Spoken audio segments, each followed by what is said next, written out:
Recording everyone. Olá, pessoal, tudo bom? Hoje nós estamos aqui participando da roda de conversa do projeto que está acontecendo na nossa UFRJ, que é sobre Festival do Conhecimento. E a gente está trazendo nessa roda de conversa alguns dos participantes de um projeto de uma relevância altíssima, que está trabalhando já há 10 meses em dados e assuntos e pesquisas e tecnologias e N coisas vinculado a esse problema que a gente está passando da pandemia do Covid-19. Nós trouxemos algumas pessoas e nós vamos começar falando com o professor convidado dessa roda, que é o professor Fábio Chiriquitini, e ele vai falar um pouquinho das parcerias que estão junto nesse projeto de tamanha importância, que é referente ao edital número 9 da CAPES, cujo o tema, vou falar para vocês aqui, que é prevenção e combate a surtos de endemia, epidemias e pandemia. Professor Fábio, muito bem-vindo a essa roda. Alô, bem-vindo a todos. À vontade. Obrigado aí pela participação do grupo, né? A gente sempre tem essa adesão aí dos nossos pesquisadores nessas chamadas. Um momento tão importante desse, desse Festival do Conhecimento da UFRJ, que tem por finalidade trazer aí à tona todas essas discussões, né? E trazer aí visibilidade para as pesquisas, tantas pesquisas acontecendo na nossa universidade, né? E também é um momento de resposta da universidade, né? Porque muita gente acha que a universidade não tem esse dinamismo todo que tem. Não é à toa que a gente está aí como uma das melhores... É a melhor universidade do Brasil, pelos últimos rankings aí de pesquisa, e a gente vem desempenhando, né, mesmo nesse momento de pandemia, uma atividade muito proativa, né? Como resposta para a sociedade, né? Esse projeto que a gente está divulgando hoje aqui, ele é um edital, né, que foi lançado pela CAPES, e foi um momento muito interessante no qual a gente conseguiu fazer uma aliança entre institutos e universidade, né? Internamente na UFRJ, né, nós tivemos aí uma parceria com o IESC, que é o Instituto de Estudo de Saúde Coletiva, o Instituto de Biofísica Carlos Chagas Filho e o Laboratório Biológico Fuzzy, né? E a gente fez essa proposição, né, desse projeto, que é um diagnóstico para tomar decisão em saúde pública, meio ambiente e economia, através de modelagem e aplicação de algoritmos lógica fuzzy, em apoio ao enfrentamento à epidemia de Covid-19. E dentro dessa aliança, nós, através desses membros, nós trouxemos parceiros, né, também de outros estados, o Amazonas, por exemplo, através de Manaus, que sofreu bastante recentemente nessa pandemia, né, com a Universidade Federal do Amazonas, o Centro de Pesquisa Leônidas e Maria Deane, a Fiocruz, né, Fundação de Medicina Tropical Dr. Reitor Vieira Dourado e a Universidade do Estado do Amazonas. Então, assim, formou-se uma forte aliança, né?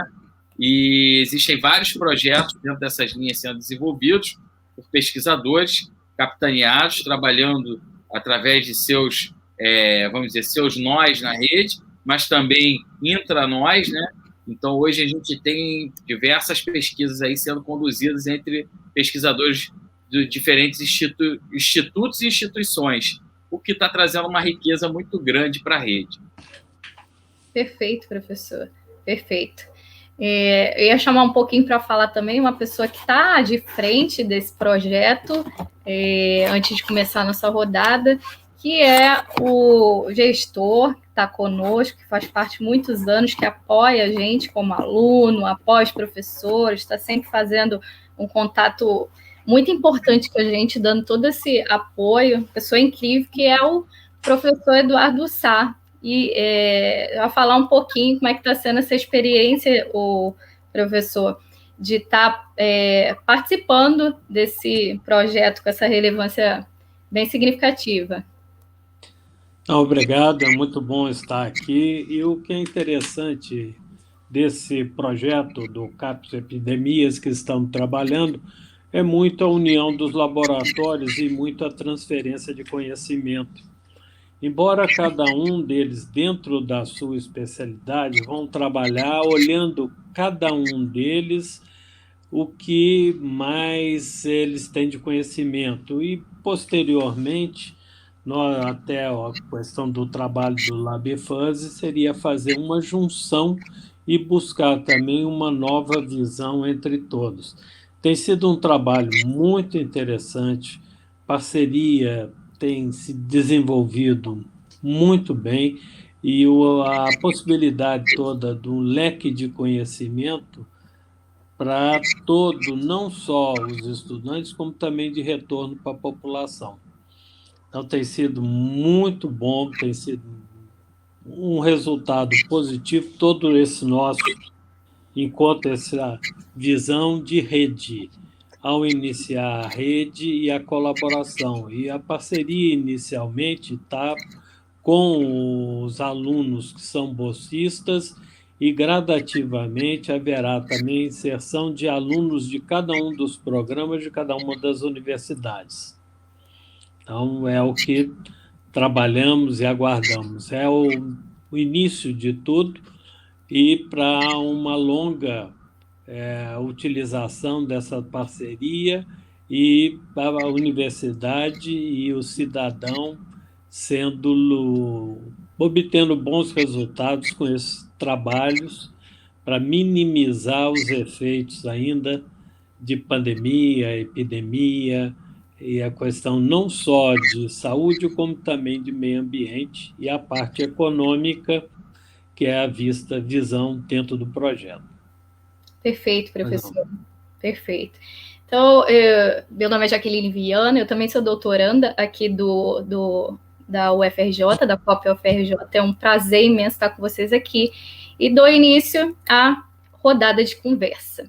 Então, a gente vai começar essa primeira rodada com o seguinte assunto: qual é o projeto específico? A gente tem outras pessoas, a gente tentou convidar um pedacinho, né, de cada laboratório para poder estar aqui compartilhando um pouco com a gente, e nós estamos aqui com a pós-doutoranda, que é a Laila Ribeiro Macedo, e eu ia te pedir, Laila, nessa nossa primeira rodada, a gente vai falar um pouquinho do título do projeto que a gente está tocando aí, de que cada um está tocando dentro dessa rede, dentro dessa nossa rede. Pode falar um pouquinho para a gente, Laila? Olá, gente, tudo bem? Estou muito feliz de estar aqui participando. A gente sabe que esse projeto são muitas pessoas, muitos institutos, como o professor Fábio falou. A gente está com uma pequena representatividade, mas eu acredito que, como a gente trabalha muito em rede, a gente vai estar sempre citando os colegas e trazendo os colegas também nas nossas falas. A princípio, o meu projeto, o título dele é Análise do Impacto da Pandemia de Covid no padrão de mortalidade brasileira. Então, o título por si só, a gente vai ter um momento que a gente vai poder explicar mais o projeto, né, Jaqueline? Mas, a princípio, o objetivo dele, como já disse no título, é pensar como a pandemia, que é esse momento tão ímpar, né, tão difícil que a gente tem vivido, tão complexo, mas que, sob o ponto de vista da saúde, ele é muito rico, porque a gente tem estudado muitas questões, então tem muitas coisas para a gente avaliar como a pandemia tem se dado, né, nesse cenário. E em relação aos óbitos, o padrão de mortalidade do Brasil, a gente sabe que tem impactado muito. Então, não vou falar muito nesse momento, porque a gente vai ter, acho que, um outro momento para falar, mas o título do meu trabalho, a princípio, é esse, tá? Obrigada. Perfeito, Laila, ótimo, ótimo. E a gente está aqui também com outro aluno que participa de um dos laboratórios de medicina tropical, ele vai falar um pouquinho melhor, é o Francisco. E, Francisco, eu queria que você falasse um pouquinho, né, da onde você está participando, da onde você pertence, e um pouquinho do título do seu trabalho. Boa noite, colegas, boa noite a todos. Primeiro, agradecer o convite, é uma honra estar compartilhando mais um momento, né, de troca de conhecimento que nós realizamos sempre. Durante a semana nós temos vários, mas esse ele é bastante especial.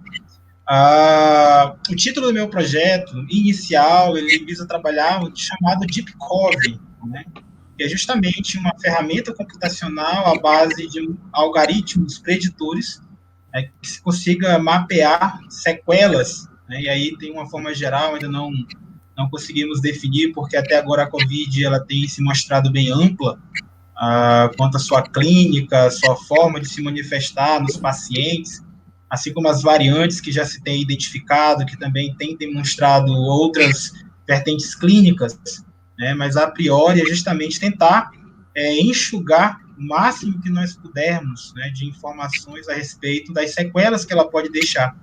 E, a partir disso, criar políticas, né, criar estímulos, incentivar e gerar possíveis nortes aí, para que se possa criar políticas que possam enfrentar justamente o paciente pós-Covid. Se trabalha muito a questão hoje dos dados dos recuperados, mas o que nós devemos levar em consideração é em que nível esses recuperados atualmente estão. Realmente, conseguiram passar e sobreviver, mas quais foram as sequelas que o vírus deixou nesses pacientes? Através desses algoritmos, nós pretendemos prever aí a probabilidade do indivíduo desenvolver a sequela. Perfeito. O projeto ele vem daqui de Manaus, desculpa, gente, da Fundação de Medicina Tropical. A fundação ela é referência em território nacional, né, e mundial. Temos também vários vínculos, não só com o nível nacional, mas também vínculos internacionais, troca de experiências, né, muitos estudantes vêm de todos os lugares do mundo para aprender um pouquinho do que nós fazemos aqui na região do Amazonas, né, então isso é muito gratificante. Perfeito, muito boa a explanação, o Francisco. Continuando aqui, eu queria que o Rodrigo Ventura, que faz parte até do mesmo laboratório que a gente aqui no Rio de Janeiro, queria que você falasse um pouquinho, Rodrigo, seja bem-vindo, falasse um pouquinho do seu título e dividisse um pouquinho aí o início da apresentação. Olá, senhoras e senhores, uma boa noite, é um prazer estar aqui, estar com os senhores mais uma vez nesse processo, obrigado pelo convite. Basicamente, as pesquisas que a gente tem realizado, que eu tenho realizado em conjunto com outros colegas e outros laboratórios, tem seguindo na linha de rastreabilidade e contenção da disseminação do vírus, né? Como é que a gente faz isso? Eu sou do laboratório de fuzzy e a partir da aplicabilidade, né, da fuzzy, a lógica difusa, que a gente chama, a gente quer, por exemplo, a gente já tem um material já pronto e está seguindo em vários caminhos parecidos para identificar, por exemplo, dentro do município do Rio de Janeiro, quais são os bairros que são lockdown, etc. Tá? Esse é um artigo que está seguindo. Um outro artigo que a gente também tem, a pesquisa que a gente também está nessa linha agora, é a questão da testagem em pool, que, na verdade, é a testagem numa quantidade maior de pessoas. Exatamente, você vê que todos os dois artigos, a grande sacada que a gente tem é poder voltar, tem um foco no viés econômico, né? Enquanto a testagem em pool, a gente fala, na verdade, o que é testagem em pool? É você testar uma quantidade maior de pessoas para você poder aumentar, né, seu campo de testagem e você poder, com um tempo menor, com um custo menor, você testar a maior parte da população. Então, esse artigo ele já foi publicado no CENG, está numa revista agora para avaliação internacional, e tem um outro artigo, que é esse da hierarquização dos bairros, da prioridade, que o objetivo também é muito parecido, mas agora um foco um pouquinho diferente, porque quando a gente fala muito em lockdown, isolamento social, as pessoas não aguentam mais fazer esse tipo de processo. A pandemia ela já arrastou de uma certa maneira que a epidemia ela descontrolou um pouco e a própria atividade econômica fica muito prejudicada, isso a gente entende.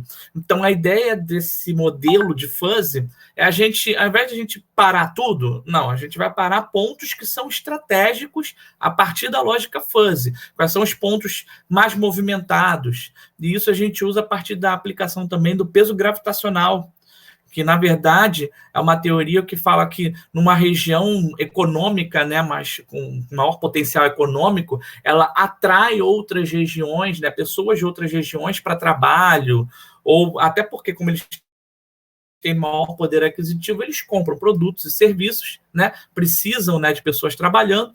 Então, o objetivo dele é exatamente esse, descobrir quais são essas regiões, para a gente poder fazer um modelo de isolamento social mais adequado, né, mais pontual.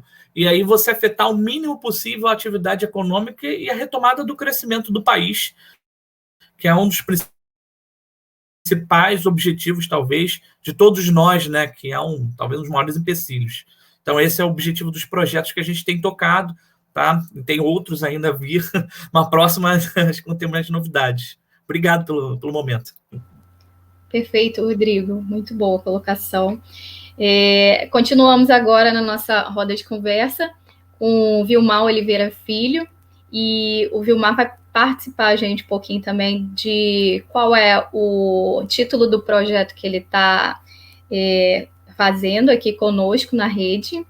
E fica à vontade, Vilmar, compartilha com a gente. Boa noite a todos. O projeto que eu estou trabalhando, ele é intitulado Excesso de Mortalidade por Diabetes Mellitus no período pré-pandêmico, 2015 a 2019, em comparação com o período pandêmico de 2020, né? O projeto já está bastante adiantado, claro, né? Vão passar por ajustes, vão passar por novas etapas, mas já até o princípio momento, até o momento atual, identificamos que a mortalidade por predominância era do sexo feminino, e a partir do ano 2018, o sexo masculino está ultrapassando o sexo feminino em taxa de mortalidade por diabetes no Brasil, né? Então, já identificamos o que está acontecendo, essa mudança na taxa de mortalidade, e o porquê também nós estamos no projeto identificando a taxa de mortalidade por diabetes, porque diabetes é uma doença crônica não transmissível, uma das doenças, né, crônicas não transmissíveis, e é a que mais tem alta taxa de mortalidade mundial, né? Então, hoje em dia, as projeções eram que o mundo tivesse, até 2020, quase 290 milhões de pessoas com diabetes, e a gente já ultrapassou. Então, mais de 400 milhões de pessoas com diabetes no mundo inteiro. Então, a partir desse dado, foi decidido esse projeto, né? E estamos trabalhando em forma nacional a fim de identificar como evitar essa alta taxa de mortalidade e as variáveis que estão associadas a essa mortalidade por diabetes no Brasil, tá? E é isso, eu agradeço. Sou aluno, sou doutorando do Instituto do IESC, né, da Saúde Coletiva, da UFRJ. Estou orientando, minha orientadora é Amanda Moura Souza, da UFRJ, e minha co-orientadora é Jaqueline Lobato, da Universidade Federal Fluminense. Perfeito, Vilmar. Obrigada pela participação. Vamos fechar essa rodada agora, conversando com a Marília Emília Bairros Rodrigues. A Maria, acho que não vai dar para falar de todos, porque a Maria está participando quase de todos os projetos, né, Maria? A Maria tem dado apoio em toda a rede. Queria que você falasse um pouquinho do que você achar mais relevante aí de título, Maria, e dar um briefing para a gente aí, da sua participação. Boa noite a todos e a todas, né? Eu sou também doutoranda do Programa de Engenharia em Produção da UFRJ, no apoio, de uma forma geral, a todos os trabalhos que estão sendo desenvolvidos pela rede CAPES Epidemias, e, em especial, gostaria de chamar a atenção para o trabalho de nível do domínio psicológico do enfermeiro intensivista na prática laboral durante a pandemia da Covid-19, né, sob a ótica da lógica fuzzy, que foi um trabalho que está sendo desenvolvido hoje, no qual está trazendo estratégias, né, de aferição quanto ao domínio psicológico dos enfermeiros que trabalham nas unidades intensivistas em Manaus, para efetivar como anda a carga dele, né, de trabalho, e como que está associado esse trabalho ao longo da primeira onda da pandemia, né, que foi o início, o pico e o controle dela na região de Manaus. Para isso, nós estamos hoje fazendo uma aferição junto aos especialistas e, assim, está realizando esse trabalho. Temos também um outro trabalho que eu gostaria de chamar a atenção, que é o trabalho de predição de gravidade, no qual também está sendo desenvolvido no Amazonas, né, junto com a Fundação de Medicina Tropical, da Universidade do Estado do Amazonas, que também tem como objetivo estar trazendo de uma forma pontual, tendo como base os sinais e sintomas e comorbidades, como que a gente poderia estar aferindo de forma efetiva esses sinais antes mesmo de que, no início da doença, como forma de ser um preditor, né, para que a doença ela não avance significativamente nas pessoas, né, ou seja, ela seja detectada com antecedência. Perfeito. Quer continuar? Pode continuar. Não, e essa relação que a gente tem hoje, né, essa ponte que a gente está estabelecendo entre as instituições de pesquisa da UFRJ e da Estadual do Amazonas, ela está sendo muito importante porque vem caracterizando, né, uma transferência muito grande de conhecimento, de práticas, né, e táticas que cada um tem dentro das suas expertises. Então, essa contribuição ela é efetivamente positiva dentro de cada especialidade, tendo em vista que nós somos um grupo multidisciplinar e que um vai ajudando o outro dentro das suas especificidades.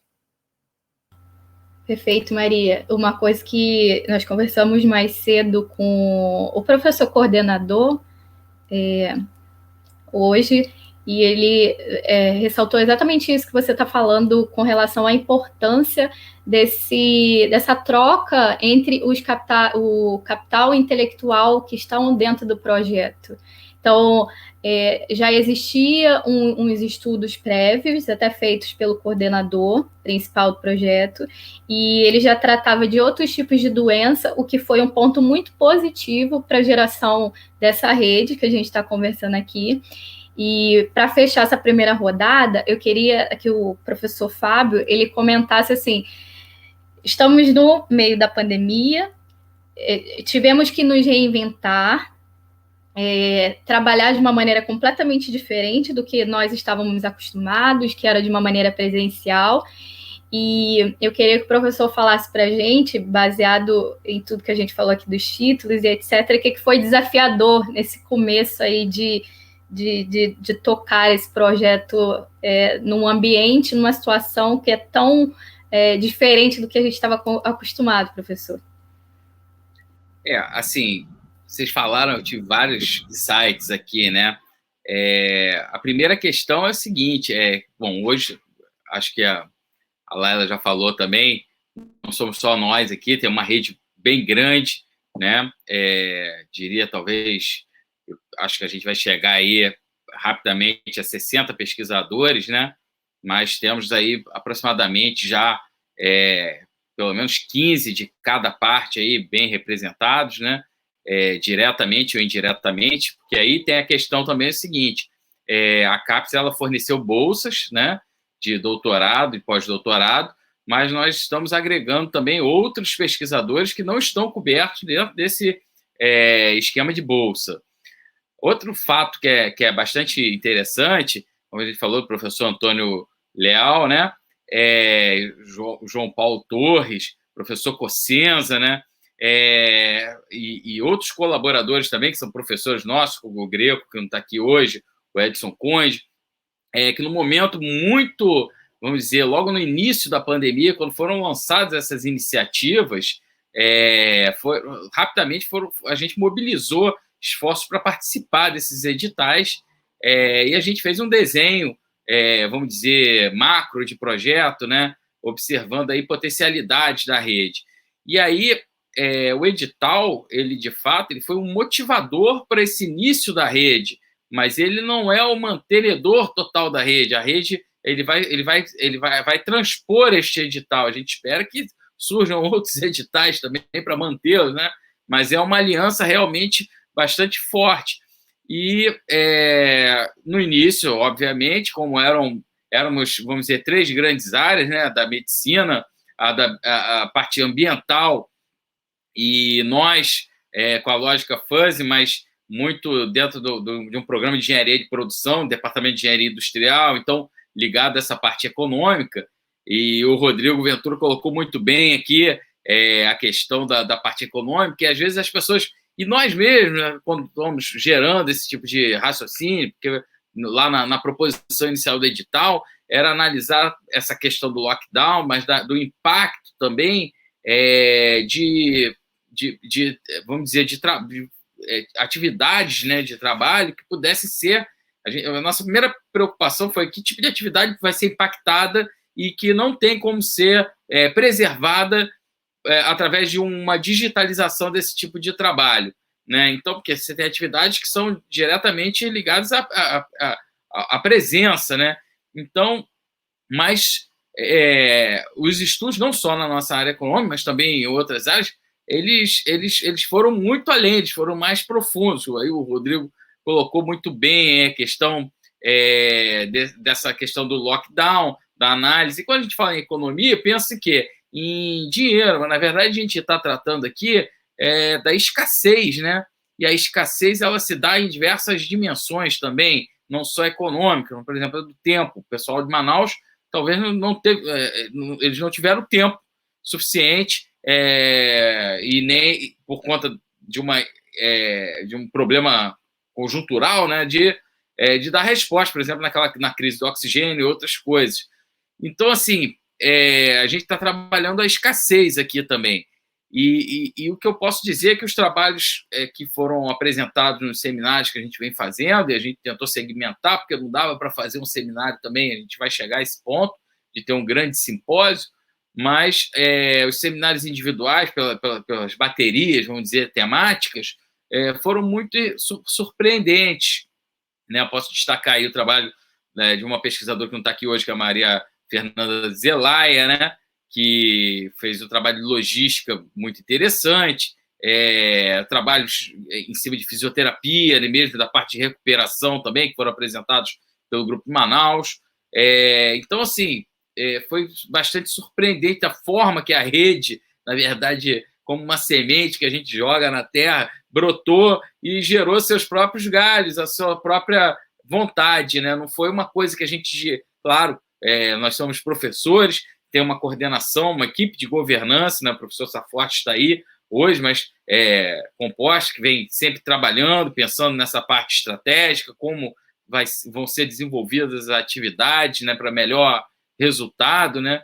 Mas a rede ela é uma rede esclarecida e é uma rede bastante ousada, então ela gerou respostas assim bastante surpreendentes. Eu não sei se eu respondi o que você me perguntou, mas eu, ouvindo aqui todos vocês falarem, me trouxe essa percepção de valor, né?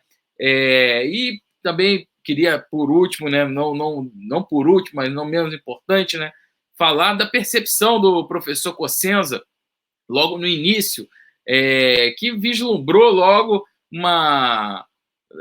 não vou dizer nenhuma oportunidade, mas viu uma urgência em convergir grande parte dos esforços, principalmente dos estudos, das orientações de doutorado, mestrado, tudo, para atividades que dessem resposta efetiva a uma necessidade que a nação está passando de responder a uma pandemia de uma forma madura, de uma forma coerente, de uma forma responsável, né?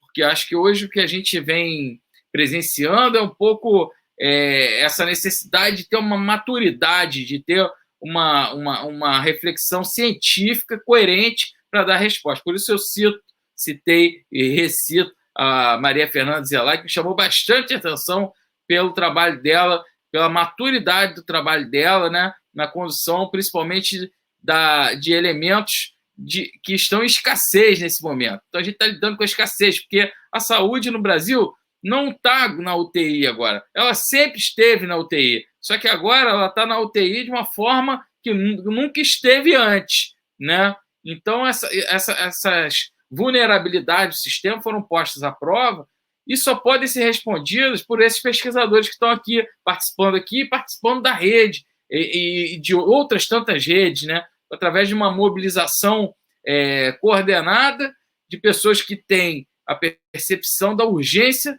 por respostas e fornecer esse conhecimento, trocar conhecimento. O pessoal de Manaus vem trocando com a gente assim, experiência, primeiro porque passaram por uma situação catastrófica lá, né? Presenciaram de perto. Segundo, porque não é de hoje, já vinha trabalhando aí há tempos atrás, há muitos anos. Posso regredir um pouco aí antes da Covid, por exemplo, dos surtos de dengue, de chikungunya, de zika, né? E representam realmente uma parte da ciência, desse elo da ciência que está lá na frente, num local de biodiversidade, no meio ambiente completamente privilegiado e, ao mesmo tempo, com vários desafios de logística, de tudo, e que vem mostrando a resiliência aí nessas respostas, né? Então, não sei se eu falei demais, mas eu deixo aí para vocês comentarem e complementarem. Foi perfeita a colocação, professor. Muito bom, muito boa o resumo de tudo aí. Foi muito além da resposta. Você perguntou se tinha respondido a resposta, foi muito além da resposta. Alguém quer falar alguma coisa a respeito disso? Então, vamos passar para a segunda rodada, para a segunda parte da roda de conversa.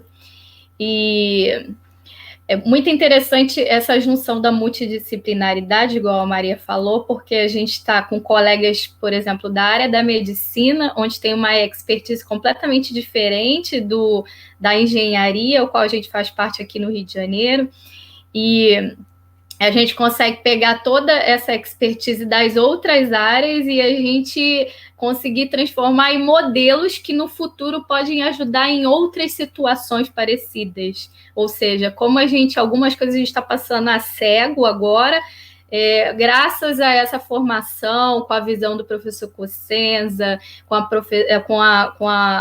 com essa expertise do professor Leal, a gente está conseguindo trabalhar para que no futuro a gente consiga gerar ferramentas que vão ajudar, quem sabe, há quantos anos na frente aí, no caso de precisar novamente de um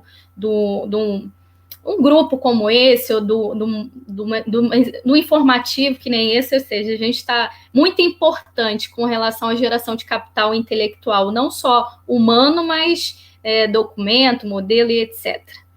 Passando para a segunda roda da conversa aqui, e pelo tempo aqui eu acho que a gente vai ficar nessa segunda rodada, quando todo mundo falar, eu queria que cada um falasse, e aí eu vou inverter um pouquinho as ordens,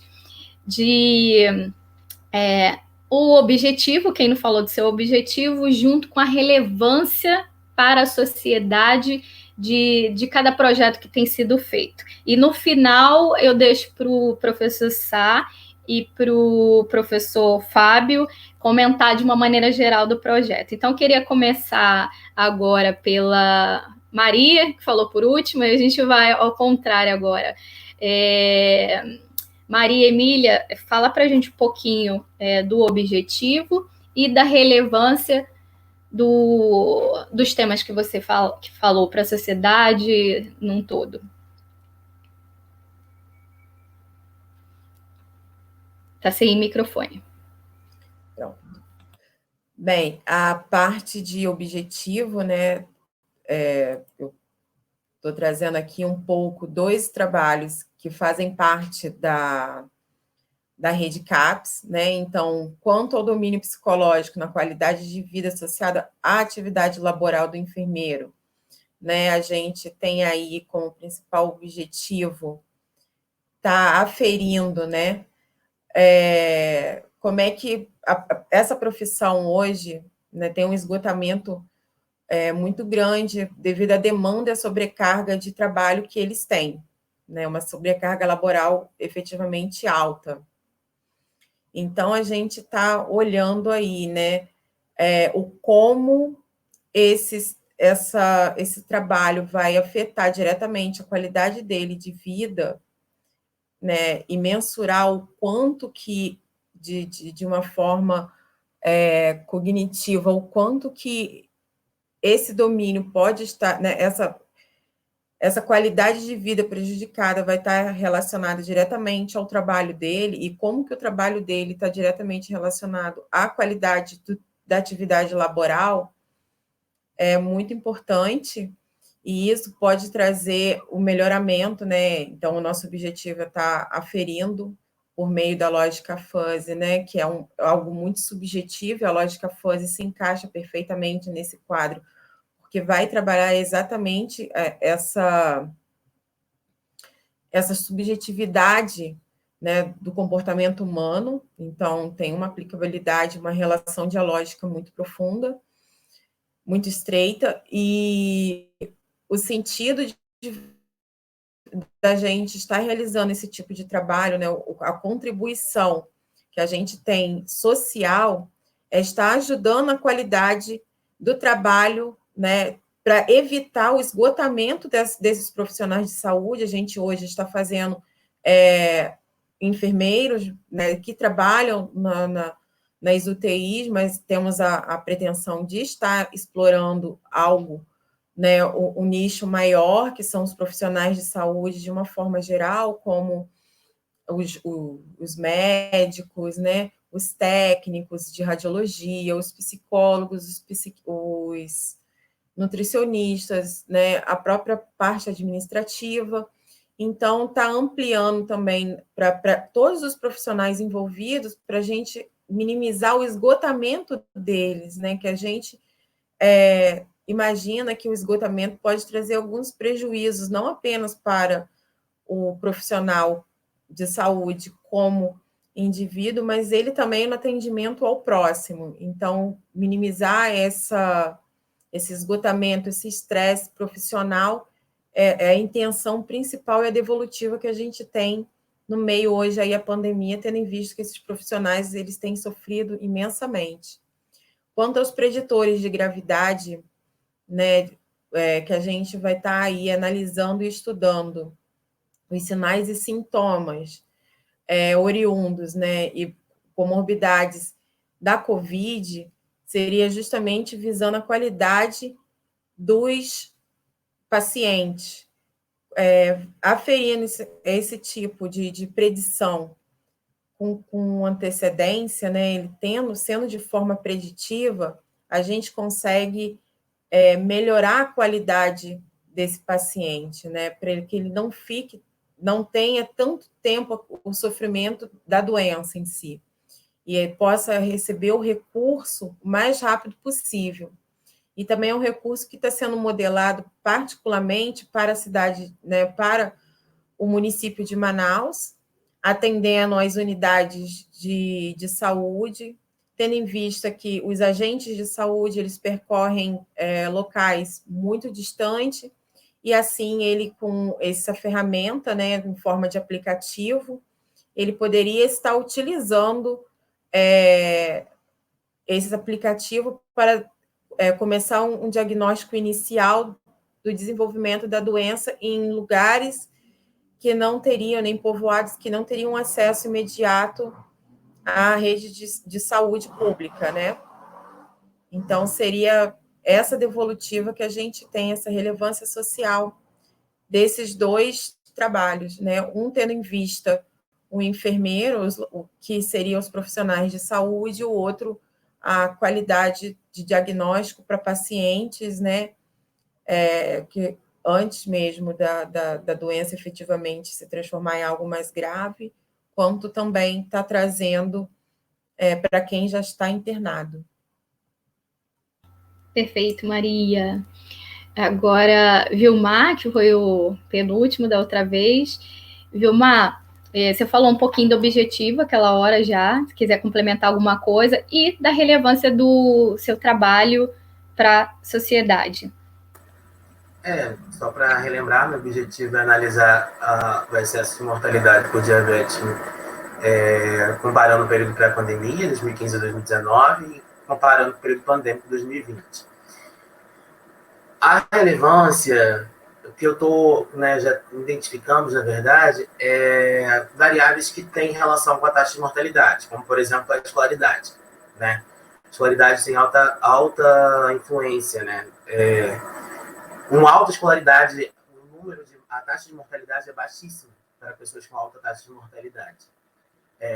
Altas taxas de mortalidade com pessoas com maior tempo de estudo, né? Digamos, maior anos de estudo. E pessoas com baixa escolaridade, identificamos alta taxa de mortalidade por diabetes, né? Então, a baixa escolaridade, ela tem relação total com a alta taxa de mortalidade por DM no Brasil. Como no mundo, né? Mas, assim, o resultado do projeto até aqui que nós já desenvolvemos.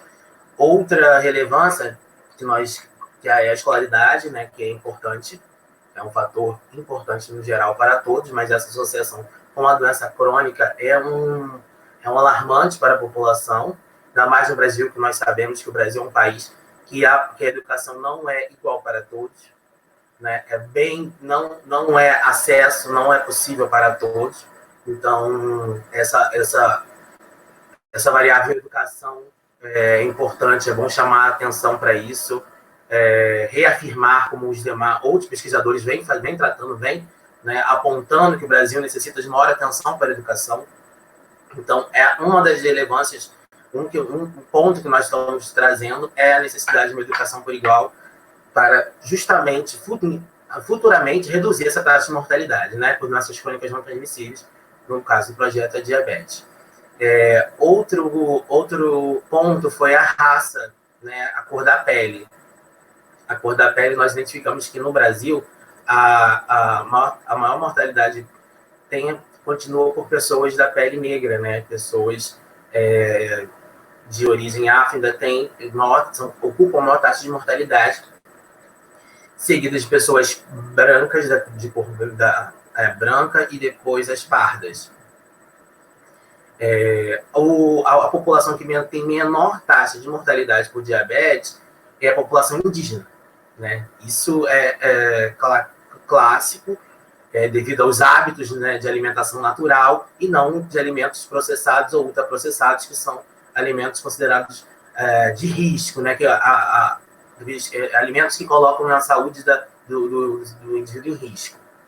Então, como a população indígena ainda possui uma alimentação natural, né, isso já era se esperar. Porém, um dado também alarmante é também que a taxa de mortalidade por diabetes na população indígena também vem aumentando. Então, isso significa que até a industrialização está chegando também e está afetando também a população indígena, né? Essa alta taxa de mortalidade significa, né, isso a gente já aponta, né, que mudanças estão ocorrendo, a chegada da tecnologia, o acesso da população indígena, essa questão também da organização. Então, isso também é um dado alarmante. Outro dado que a gente também pode chamar de relevância social é a parte do sexo, né? Identificamos essa alteração que mantém, assim, na faixa etária de até 59 anos, a maior taxa de mortalidade continua sendo no sexo masculino.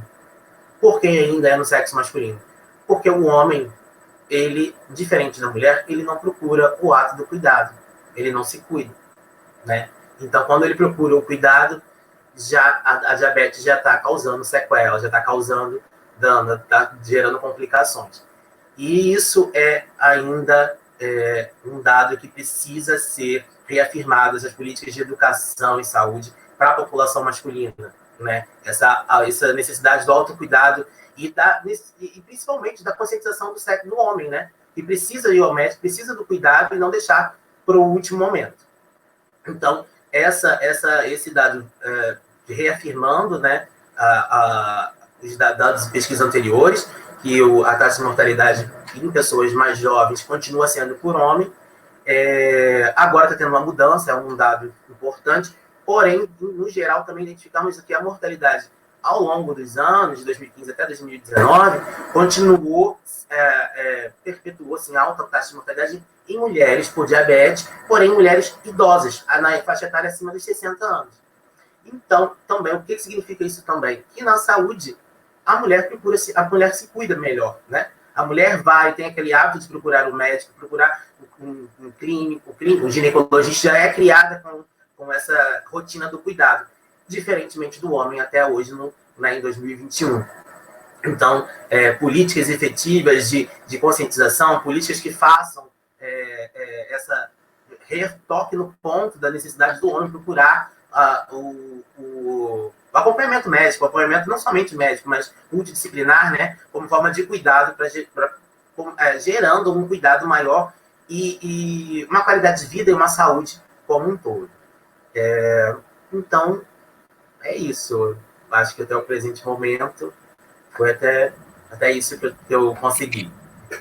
Foi ótima suas observações, sua explicação, Vilmar. Parabéns, muito bom. Rodrigo Ventura, fala um pouquinho, você falou também do objetivo, agora eu gostaria que você falasse um pouco da relevância do estudo importante que você está fazendo. Sim, eu já falei dos objetivos, né, exatamente quanto à questão do isolamento, etc. Mas, na verdade, acho que o maior problema, né, que falta um pouco, né, para o poder público é alguma ferramenta, essas ferramentas mais robustas para tomada de decisão, né? Ultimamente se fala muito em média móvel, ele usa essa média móvel para todo tipo de dado, né? E até externamente, né, em outros países se usa muito. Então a gente precisa de dados mais densos, né, com mais matemática, e aí a FUS ela entra mais aí para dar um apoio melhor a eles, né, essa tomada de decisão que tá difícil, né? A verdade é essa, a situação tá difícil para todo mundo.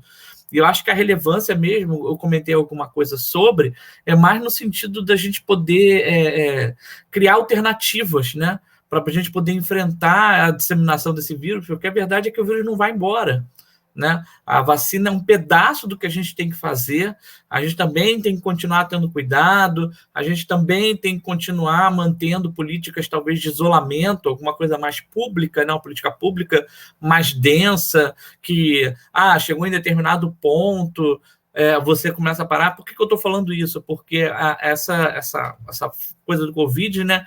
Infelizmente nós já tivemos perdas de diversas pessoas que a gente conhece, ou parentes, etc. E a ideia é a gente poder dar uma melhor qualidade de vida para a população brasileira. E é um pouco do objetivo da pesquisa, eu acho que de todos nós aqui, né? Apesar de indiretamente, em alguns casos, ou diretamente em outros, a gente tem que ter um mínimo de vida e de ambiente saudável para a gente poder trabalhar, a gente poder voltar para casa, a gente não, de repente, ter um mal súbito por conta, às vezes não é nem pelo Covid diretamente, que também nós temos, infelizmente, uma certa ignorância da população, e eu acho que quando a gente cria essas ferramentas, a gente cria esses modelos, eles auxiliam muito, né, para que a gente consiga manter, mais uma vez, um melhor ambiente de trabalho, um ambiente mais produtivo, que a gente possa voltar ao normal, que todas as pessoas falam que não é mais o mesmo normal. E eu acho que a relevância é mais nesse sentido, né? A gente se adaptar a esse novo modelo que a gente tem aí de vida e poder dar oportunidades para as pessoas poderem ter suas vidas mais tranquilas e o país voltar a crescer como deveria estar crescendo, como o país nosso merece, de tanto que a gente trabalha e investe naturalmente nele. Eu acho que, basicamente, desculpa se eu fui muito extenso, né? Mas eu acho que é mais por aí que eu acho que tem que seguir, tá? Obrigado pelo convite aqui de falar um pouquinho. Foi ótimo, Rodrigo. Foi ótimo a sua colocação. Vamos passar agora para o Francisco, para ele falar um pouquinho da relevância do trabalho dele. Só de falar o nome do local que ele faz parte, a gente já olha com os olhos diferentes, até igual o professor Fábio falou, até por conta do histórico. A gente já consegue enxergar o tamanho da relevância, mas pode falar com as suas palavras aí, Francisco, fica à vontade. Perfeito. Então, a Maria Emília, ela trouxe aí na verdade, um projeto que já foi montado logo quando fizemos fase 2, né, isso ano passado ainda, um mês pós o início do edital, na qual eu sou bolsista e faço parte. Uma coisa muito bacana, né, o professor falou aí as dificuldades, né, de uma forma bem geralzona que a gente tem enfrentado, mas a parte boa, né, a gente olha também, né, enxerga aí o copo meio cheio também nesse cenário, né? Primeiro, a relevância que a gente consegue observar, ela é tanto acadêmica quanto profissional, quanto para o público de uma forma geral. Na comunidade acadêmica, é justamente essa troca de experiência, cada um saindo, né, da sua zona de conforto e aventurar na zona do colega, né, conhecer, para saber aonde ele pode agregar, o que ele pode compartilhar, e o nosso grupo ele tem sido a demonstração disso, né, da FUSE, o grupo que hoje compõe o edital, e dentro da relevância que eu consigo observar para Manaus, né, principalmente de forma geral para o Amazonas, é o estado mais apresenta, né, uma vasta extensão territorial com alta densidade demográfica. Atualmente passamos pela maior cheia da história, né, já superando, graças a Deus, o rio ele tem se mantido estável esses últimos dias e vamos enfrentar aí outras endemias que já são locais nossas, né? O professor citou dengue, chikungunya, isso abre margem, né? Agora já estamos com vários casos já e a fundação, sendo esse centro de referência, já está trabalhando nisso junto com as demais instituições. Para a comunidade, é justamente o que eu falei logo no início. Hoje nós temos mais de 15 milhões de recuperados. Mas o que nós devemos saber, quantos, né, desses 15 milhões hoje efetivamente têm uma real qualidade de vida, apesar de o vírus ter deixado sequela. Independente da qual seja, porque hoje ele já consegue se manifestar em qualquer órgão, em qualquer sistema, em qualquer tecido. Né? Antes se cogitou a possibilidade de ele ser um vírus respiratório, já sabemos que ele é um vírus vascular, né? E isso tem avançado conforme as pesquisas são publicadas. Dentro dos demais projetos, aí eu trago o que a Maria Emília citou, que é esse justamente da qualidade de vida da enfermagem. Eu sou enfermeiro, né? Fico até lisonjeado em pesquisar sobre a minha área e tentar trazer uma outra visão para que a população ela conheça de uma forma bem geral o que é o normal da enfermagem. Na verdade, a pandemia ela não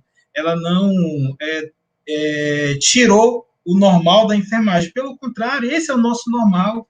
A sobrecarga, o excesso de trabalho, o subtrabalho, o subsalário, esse é o nosso normal. Então, a enfermagem ela não saiu do seu normal, pelo contrário, ela intensificou o seu trabalho. E, mesmo assim, ela se mantém na linha de frente. Sabendo que hoje ela compõe 50%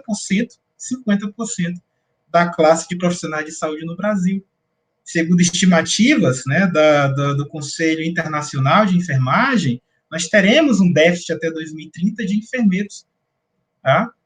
Recentemente, nós desenvolvemos um estudo que visa justamente conhecer o perfil de casos e óbitos entre os profissionais de enfermagem aqui do Amazonas, e aí eu trago e reforço as considerações do Vilmar, quando ele identifica que o homem, apesar de as mulheres serem, né, ainda o gênero mais acometido, o homem apresenta a maior taxa de letalidade.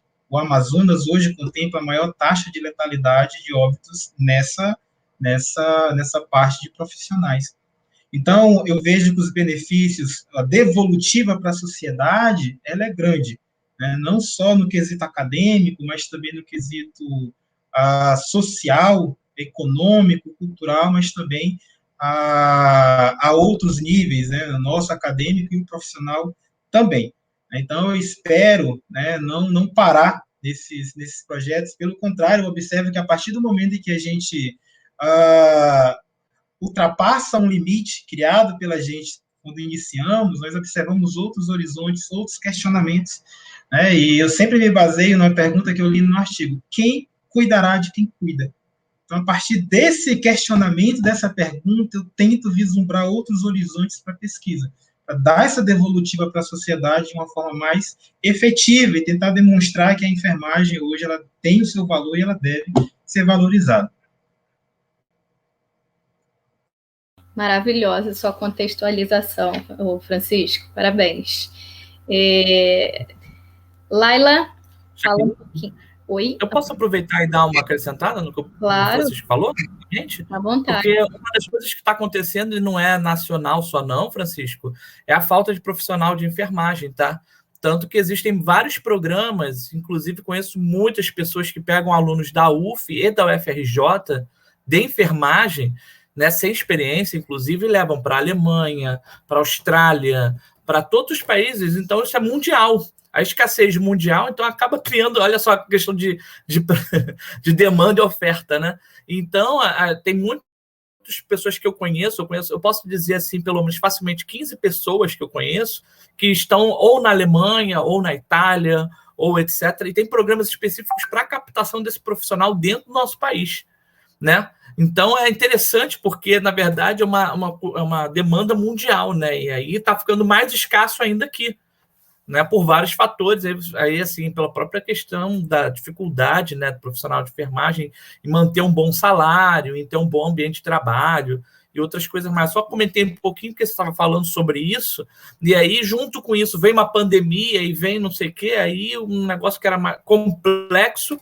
complica um pouco mais, né?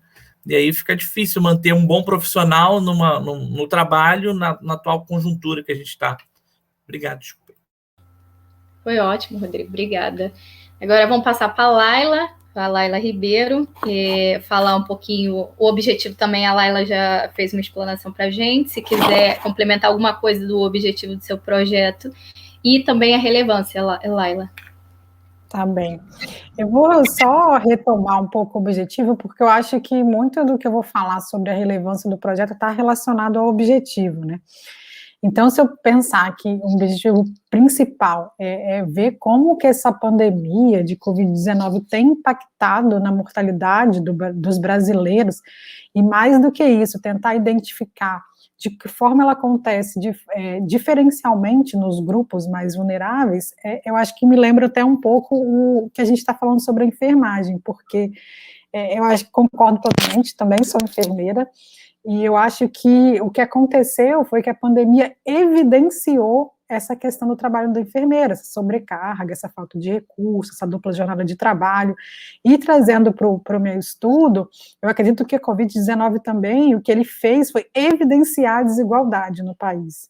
Então, o que a gente tem visto, que sempre existiu, é um Brasil gigante, o Brasil, na verdade, a gente costuma dizer que tem acontecido várias epidemias de Covid no Brasil, porque não acomete de forma igual na região sudeste, na região nordeste, etc. Só que, a partir do momento que vem uma doença que é nova, que não tem tratamento, e isso acaba evidenciando o quão frágil nós estamos, o quão frágil às vezes é o nosso SUS, o quão frágil são nossas vigilâncias em saúde, etc. E o meu trabalho, como ele propõe olhar para esse indicador de óbito, e todos os indicadores que a gente pode gerar a partir desse dado de óbito, e aí já pensando o seguinte, que o indicador, ele reflete um pouco a realidade, com todas as suas limitações. Para que serve um indicador? Ele nos norteia, né? Eles nos apontam para uma direção. Então, a partir do momento que a gente vai conhecer esse indicador, eu acredito e eu espero que, como resultado desse trabalho, a gente possa contribuir para entender mais a doença. Eu acho que a relevância está justamente nisso. Quando a gente entende mais a doença, a gente consegue subsidiar políticas públicas, e essas políticas públicas sejam direcionadas para esse grupo, porque não adianta que essas políticas sejam verticalizadas e que sejam únicas para um país inteiro, onde a gente tem grupos muito diferentes, adoecendo e morrendo de forma diferente. Então, não é pensar por que, como o Vilmar já colocou, por que o preto pobre, ele morre mais, né? Por que um determinado sexo, ele morre mais? Então, você pensar que essas pessoas têm características diferentes, né, por ter comorbidades, por ter idades diferentes, por ter uma renda diferente, por estarem institucionalizadas ou não, isso tudo influencia nessa vulnerabilidade desses grupos. Então, se a gente tem pessoas diferentes, nada mais justo que a gente entenda, que a gente conheça como que isso influencia nessas pessoas, como que essas características que não são individuais, mas são características macro, né, a gente está falando de questões econômicas, a gente está falando de acesso à educação, e como isso tudo influencia nisso, né, nessa questão, no meu caso específico do óbito. Então, pensar políticas direcionadas, específicas. E aí, assim, isso seria algo mais específico do projeto, meu subprojeto que eu tenho desenvolvido dentro do projeto, mas a gente pensar um pouco também, já que me permitem fazer um apanhado sobre o projeto, né, de Rede CAPES mesmo, eu acho que a gente tem essa obrigação de dar essa devolutiva para a sociedade, a gente tem a obrigação de informar, enquanto pesquisadores, enquanto futuros pesquisadores. A gente tem visto uma onda de fake news, né, gigante. Então, assim, eu me lembro, no início da pandemia, uma inquietação minha, apesar de ser enfermeira, eu estou um pouco afastada da linha de frente já há algum tempo, da assistência, mas eu tinha uma inquietação, como que eu posso estar contribuindo para esse momento? Eu tenho visto tantos colegas trabalhando, tantos colegas adoecendo, tantos colegas morrendo, e eu estou aqui na minha casa, como que eu posso contribuir? Eu acho que a melhor forma é sendo pesquisadora, pesquisando, fazendo pesquisa, mostrando dado, apontando direções. Então, informando a população também, aproximando essa população disso, né, de uma forma clara, não trazer aquela pesquisa que às vezes a população não entende, mas assim, essa iniciativa, inclusive, de roda de conversa, divulgando nossos resultados de pesquisa, é uma forma da gente estar divulgando também para o meio não só acadêmico, mas que a gente leve que a gente tenha sempre em mente que é importante a gente dar essa devolutiva para a sociedade, porque inclusive somos bolsistas, nossas bolsas têm um retorno, né, uma questão financiamento público também, então é importante que a gente tenha em mente que a gente faça nossas pesquisas e que dê essa devolutiva. Acho que basicamente seria isso. Muito bom, Laila. Antes de passar a palavra para os professores, me lembrou de uma afirmação que tem no livro Indicadores de Desempenho, da Andressa Franchini. Ele fala assim: quando se pode medir aquilo sobre o que estamos a falar e expressá-lo em números, sabemos alguma coisa a respeito do assunto. E quando não podemos expressá-lo em números, o nosso conhecimento a respeito do assunto é de um nível pobre e insatisfatório. Eu lembrei disso e o livro é exatamente sobre a importância dos indicadores. Muito obrigada, Laila. Professor Fábio, a gente está próximo do horário que a gente combinou. Eu queria que o professor tecesse comentário, o professor Sá também, se quisesse tecer algum comentário sobre tudo que foi falado aqui e da relevância do projeto num total, né, professor? Vai, Saforte, fala primeiro. Bem, a todos, parabéns pelo trabalho, pela rede, pelo que está sendo feito aqui. Quanto desse trabalho, o que realmente eu vejo o grande valor desse projeto é realmente a configuração de uma rede com áreas de conhecimento e regiões que são diferentes, né? E com isso, o que nós vislumbramos? Uma nova maneira de pensar e agir frente a situações adversas que possam ocorrer, tanto aqui no Brasil quanto no mundo, né? E que afetam os cidadãos de uma maneira geral. Então, esse é um grande valor, o que eu estou vendo dessa nossa rede, desse projeto. Conseguiu realmente unir, pensar diferente, estender. A cada um disse o que a Laila agora, por último, comentou, o que eu posso fazer? Eu tenho que pesquisar, estudar. Então, nós estamos vendo situações diferentes, maneiras de pensar diferentes, que no final acaba nos ajudando a transformar isso em retorno para a sociedade. Parabéns a todos. Obrigada, professor Sá. Bom, vou colocar aqui um pouco de tudo que já foi dito, né? Eu acho o seguinte, vou começar falando pelo que o Rodrigo falou em determinado momento da gente, que a gente espera voltar a uma vida normal, né? Um novo normal, esse termo virou uma, né?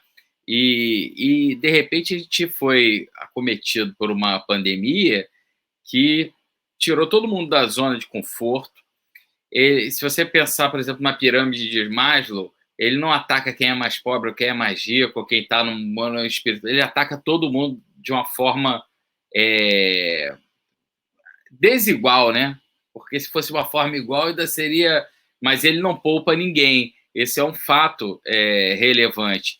E aí, é claro, você tem partes da sociedade que estão mais afetadas, mas você vê, por exemplo, a gente teve aqui o caso do ator Paulo Gustavo, né? Enfim, não é porque estava no hospital de ponta ou não estava no hospital de ponta. E aí, o que eu colocaria, amarrando isso tudo, por exemplo, o Vilmar falou da questão da morte por diabetes, da desinformação, né? Da necessidade de educação.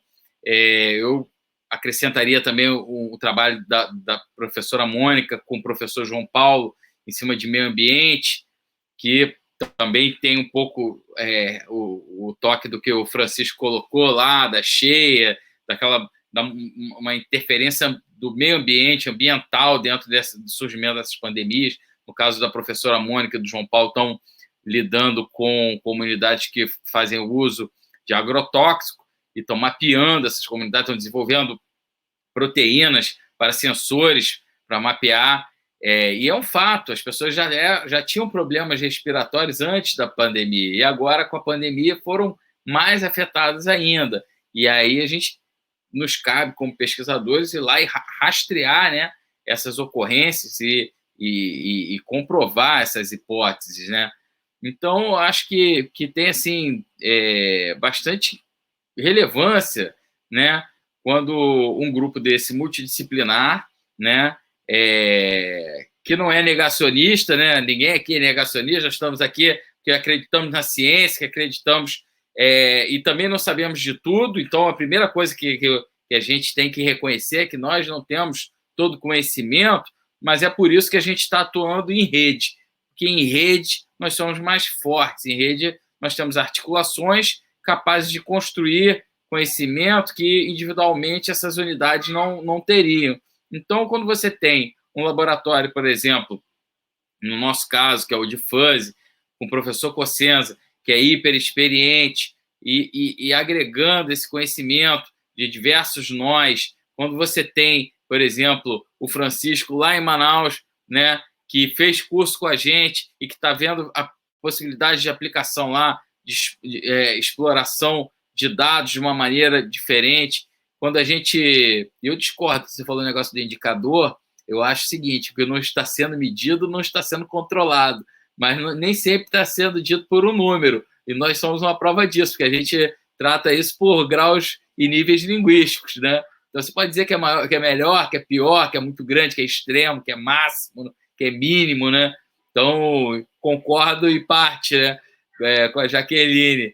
E o ambiente é esse, é o ambiente que a gente debate, é o ambiente que a gente coloca as ideias e que a gente ri um para o outro e constrói coisas positivas, né? E aí, por último, queria ressaltar, né, que foi colocado pela Laila, né, que é o nosso papel. Parte de nós somos funcionários públicos, outra parte é bolsista, outra parte não é bolsista, mas estuda numa instituição pública que é mantida pelo governo, né?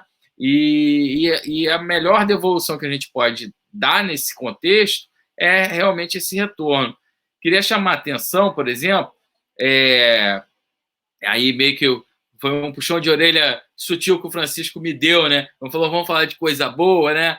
E é verdade, assim, que eu falei, a saúde está na UTI, né? Mas a gente ainda tem um sistema, por exemplo, de saúde, do SUS, que é um sistema que ainda garante algum nível de proteção para o brasileiro. Porque, por exemplo, lá nos Estados Unidos, essa mortalidade elevada, Deus sabe por quê? Porque a pessoa ela passa mal em casa e ela não vai no pronto-socorro, e não é porque não tem educação, não. É porque ela sabe que quando ela entrar por aquela porta, se ela sair, vai sair hiperendividada. E se ela não sair, vai deixar a família dela por décadas endividada. Porque o custo hospitalar nesses países são muito elevados e são pagos individualmente, não são pagos pelo sistema, né? E aí o Rodrigo colocou bem, né, que os nossos talentosos enfermeiros, não só os enfermeiros, fisioterapeutas, estão indo para a Europa, estão indo para o Canadá, né? Já tem um tempo pelo menos há uns 10 anos eu ouço falar disso, né? Sobre a retenção de talentos de fisioterapia, de enfermagem e outros tantos. E essas sociedades, aí vou dar destaque para a americana, mas a gente esteve lá na Inglaterra e viu isso também, né? Que é um sistema de educação robusto e que cresce cada vez mais retendo conhecimento e atraindo pesquisadores de relevância dos outros países para lá, né? Não é à toa que o Zadé estava lá nos Estados Unidos e que tem tantos outros exemplos que a gente pode dar, né? Os indianos em Cambridge e por aí vai, né? Nós somos uma nação desse tamanho, né? Você falou da Amazônia, o Amazonas é um estado enorme, mas assim, se você pegar a nação brasileira, é enorme, a gente tem a diversidade de conhecimento, de raça, de tudo. A gente pode pesquisar, a gente tem aqui urânio, a gente tem terras raras, a gente tem do bem e do mal. Então, nada mais relevante para a gente explorar essa diversidade e trazer isso mapeado de forma metodológica, de forma organizada, como resposta à sociedade em termos de pesquisa. Queria agradecer aqui o espaço, pedir desculpa que eu falo demais, mas dizer que foi absolutamente prazeroso ter esse papo com vocês e trazer aí essa visibilidade, né, para uma pesquisa. Reforço novamente, não somos só nós que estamos aqui, somos dezenas, né? Vamos chegar talvez a uma centena, rapidamente, né? E estamos trabalhando hoje já aí com uma grande quantidade de instituições e agregando outras através de bolsa, ou através de iniciativa. Tem muito pesquisador que está vindo pelo compromisso de dar esse retorno, né? E está encontrando dentro da rede um espaço propício para desenvolver essas ideias. Então, eu queria dizer para vocês muito obrigado por esse talk aqui, né? Por essa sessão essa roda de conversa. Você não fala demais, você abrilhanta o negócio, professor Fábio, e a gente agradece profundamente.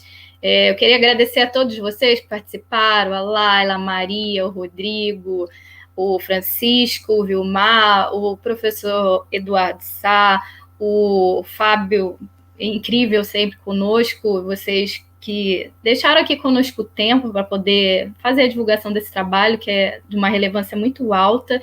Queria agradecer à universidade que a gente faz parte, que é a Universidade Federal do Rio de Janeiro, a UFRJ, e os organizadores do evento, do Festival do Conhecimento, que está trazendo essa possibilidade da gente estar podendo divulgar a ciência, né, fazer essa divulgação científica, que é muito importante também no trabalho da gente, que conecta a gente com a sociedade e também com as outras áreas, que às vezes não tem uma conexão direta, mas quando a gente faz esse tipo de trabalho, a gente acaba aprendendo e vendo que todas as áreas são importantes e elas podem se ajudar entre si. Então, vou encerrando aqui, e alguém quer falar mais alguma coisa? Então, eu paro. Eu só obrigado, Jaqueline, pelo trabalho, e a todos também. Então, tá ótimo. Sim.